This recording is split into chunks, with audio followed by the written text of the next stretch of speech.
listening to Tough Tiger Talk Flash Report. Now rocking with Tough Tiger Talk on the PRO Media Network. Tiger Talk, we up in this thing, man. Shout out to the Tiger Nation, man. Big ups to our Tiger baseball squad doing the thing, representing in Omaha at the College World Series. Let's get this dub. Love the energy that's going throughout the purple and gold nation, man. Listen, Fighting Tigers, the spirit of the Fighting Tigers is real. It started with our fantastic women winning a national championship, and that energy has followed over to our baseball team, and our squad is sitting up there ready to take on Florida for the College World Series. So it's been a magnificent ride. Shout out to Coach Johnson out there doing a fantastic job with the talent at LSU. So man, we can get this to carry over. But this is a small bit of news right here, and really from a standpoint of the past, we kind of go meh.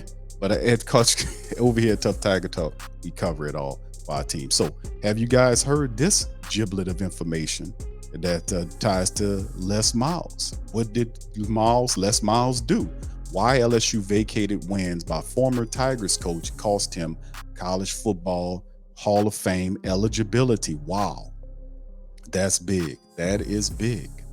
And we're gonna cover it in this episode of Tough Tiger Talk. So please feel free to hit the like button as we get going for all things LSU football. The NCAA on Thursday issued its ruling regarding several recruiting violations by LSU's men's basketball and football teams. Both programs received a lump penalty, 3 years probation, because they went through the NCAA's independent resolution panel.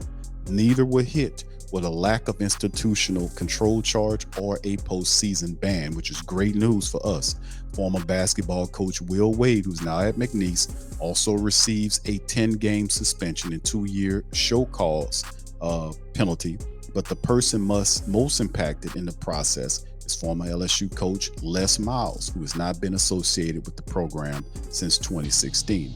As a part of an attempt to mitigate the NCAA penalties, LSU vacated 37 wins during the Miles tenure. The NCAA fully accepted LSU's football self-imposed penalty, among others, meaning the wins he accrued in those seasons were vacated, not forfeited. As a result, the NCAA officially recognized LSU as having gone 0-14 from 2012 through 2015. Did you catch that? The NCAA officially recognizes LSU as having gone 0-14 from 2012 through 2015. Why does this matter? Because those wins vacated, Miles is no longer eligible for the College Football Hall of Fame. So, what did he do? What did he do? Well, let's cover it. Self-imposed several penalties, including 37 vacated wins LSU did after former offensive lineman Vidal Alexander, who was found to be ineligible during his time with the program from 2012 through 2015. Miles wasn't explicitly mentioned as a part of the panel's decision. The violation, a level 1 infraction, occurred during his tenure, hence that ties to Coach Miles. According to the panel's decision, as reported by the Advocate, Alexander was ineligible to play because his father received $180,000+ in embezzled funds from the John Paul Funes, the former head of the Lady of the Lake Foundation of Baton Rouge. Funes also offered Alexander's mother a job at the namesake hospital, while his father received recurring payments for 5 years despite working no more than 5 events. The panel determined LSU did not properly monitor Funes and his involvement with the team. The institution, LSU, did not become aware of nor report Alexander's ineligibility to the NCAA until November of 2018. The NCAA's case documented, stated, and Funes continued to be a representative of athletics interests until October the 1st of 2020. The NCAA only enacted a 3-year probationary period on the program. It will begin in September, following a 1-year probation stemming from separate recruiting violations committed by former offensive line coach James Craig.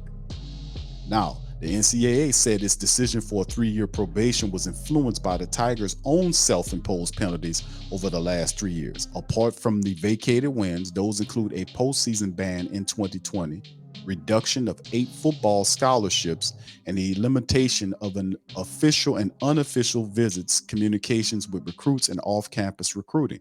LSU had to do is put itself on its best behavior. The hearing panel also applied significant weight to LSU's self-imposed penalties, especially the 2021 postseason competition ban for its football players, the IRP decision noted. So LSU was really looking at this thing and saying, man, we screwed up. We screwed up. We screwed up big time. We screwed up big time. So as you can see right here, if you look at the chart here, you can see where they're saying it starts is 2012. 2013, 2014, and 2015. And you can see all of it right there. And it's 10 wins vacated, 8 wins vacated, 9 wins vacated. Drops them a bit. So coaches eligible for the College Football Hall of Fame must have coached at least 10 years and 100 games while earning a career percentage of 600%. Other criteria include being 3 years removed from coaching or turning 70 years old. Miles, who turned 70 on November the 10th of this year, was dismissed from Kansas in 2020 after he was accused of sexual harassment while still at LSU. He was eligible for induction following the 2023 season until LSU vacated 37 wins from his record. Now, according to the report from The Athletic, College Football Hall of Fame recognizes coaches' official NCAA records because 37 of Miles' wins were scrubbed from the official NCAA record books, giving him a career winning percentage of 59% of 597. He's no longer eligible for induction into the College Football Hall of Fame. So it's interesting, but LSU seen this coming, fam, and this is what they had to say. This is put out by the college. The more than 5-year enforcement process, including LSU's men's basketball, football programs, has now come to an end. LSU always taking compliance with the NCAA rules seriously, and the institution fully cooperated with the NCAA enforcement staff and then with members of the complex case unit as a part of the independent accountability resolution process. We are pleased that our current men's basketball student athletes will not be punished for the acts of others, and the independent resolution panel accepted our self-imposed penalties for football. We're grateful to the members of the panel for their time and fairness, and LSU is now moving forward along with our passionate fans or family members supporting our current coaches and student athletes in both men's basketball and football. That's it. So chapter closed, fam, after all this crap that's tied to Les Miles. And Les Miles, man, my goodness. That's huge for him. But LSU seen this coming.